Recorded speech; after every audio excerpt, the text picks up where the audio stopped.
আসসালামু আলাইকুম। আমার নাম মোহাম্মদ আরিফ হোসেন। এটা আমার বাবার প্রতিষ্ঠান, দেখাশোনা করছি আমরাই। উনি এখন অবসরে আছে। আর এই তেলটা দিয়ে হয় যেরকম ঢালাই কারখানা আমরা তেলটা দিই। প্রায় আমাদের 50 বছরের আমার আব্বু এই ব্যবসা করছে। এখন আমরা 12-15 বছর যাবত এটার হাল ধরছি। যে আমার আব্বু এটা শুরু করছিল প্রথম, মানে ছোট ছোট পাখা তৈরি হইতো।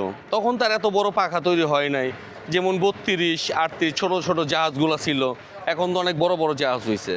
যে তখন থেকে আমার আব্বু মানে এটা করতেছে, এই ব্যবসা করে। আর তখন ঘইরা ছিল 80 থেকে 100 নাম্বার ঘইরা, আর এখন 300-350 নাম্বার ঘইরা, এমনকি 600 নাম্বার ঘইরাও আছে। যে এখন সব হলো বড় ঘইরা। আর তখন এত বড় পাখা তৈরি হয় নাই, 30-এর উপরে পাখা তৈরি হয় না, 30-35, মানে এটাই অনেক বড়। আর এখন তো 82-88-110 পর্যন্ত পাখা তৈরি হয়। একটা পাখা তৈরি করতে, মানে এটা হলো পিতলের উপরে ডিপেন্ড করে।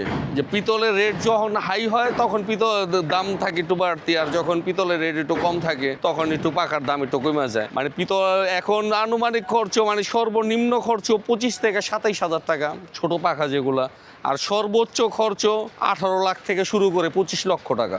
যে বড় জাহাজে, ফিশিং জাহাজের চিটাং যেগুলো চলে, বড় বড় ফিশিং জাহাজ 5 পাতার পাখাগুলা, আগে তো বাইরের থেকে ইম্পোর্ট হতো, আর এখন আলহামদুলিল্লাহ বাংলাদেশেই হয়। এই তেলটা আসে চিটাং থেকে। চিটাংয়ে বড় বড় জাহাজ কাটে, ওনারা টেন্ডার নেয়, ওনাদের মাধ্যমে আমরা নিয়ে আসি। এটা বাহিরের জাহাজের বড় বড় জাহাজ কাটে, এরকম এই জাহাজের তেলগুলো ওনারা আবার একটা টেন্ডার নেয়, টেন্ডারের মাধ্যমে ওনারা রাখে, ওনাদের কাছ থেকে আমরা নিয়ে আসি। না, আমরা এটা টেন্ডারে আনি না, আমাদের হলো এই যে বেরেল হিসেবে। এখানে যে ড্রাম আছে, আমাদের হলো ড্রাম ধরে দাম। আবার লিটার আছে, যেমন 25 টাকা লিটার থেকে শুরু করে 85 টাকা লিটার পর্যন্ত আছে। যেরকম তেল হবে ওই রকম রেট হাই। তেল যদি কম দাম হয় তাহলে কম দাম, বেশি দাম হলে বেশি দাম। সুবিধা পাচ্ছে কি, মানে পরের কাজ কি করব, নিজের কাজ নিজে করতেছি। এই যে আমার স্টাফ নাই, আমার কাজ আমি করতেছি আমার ইচ্ছা রকম। আমার যখন প্রয়োজন হইতাছে কাজ করার তখন করতেছি, মানে কারো হুকুমে কাজ করতে হইতাছে না।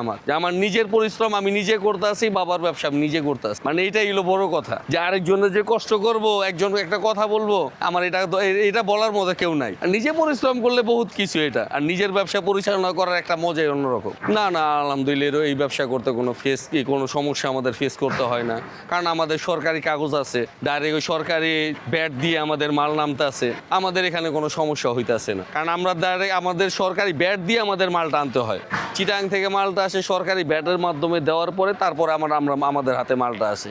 আর আমাদের রেট পরে, আগে সরকারি ব্যাট কত টাকা ব্যাট আসলো, আগে আমাদের ওই ব্যাট দিতে হবে, তারপর আমাদের মালের টাকা দিতে হয়।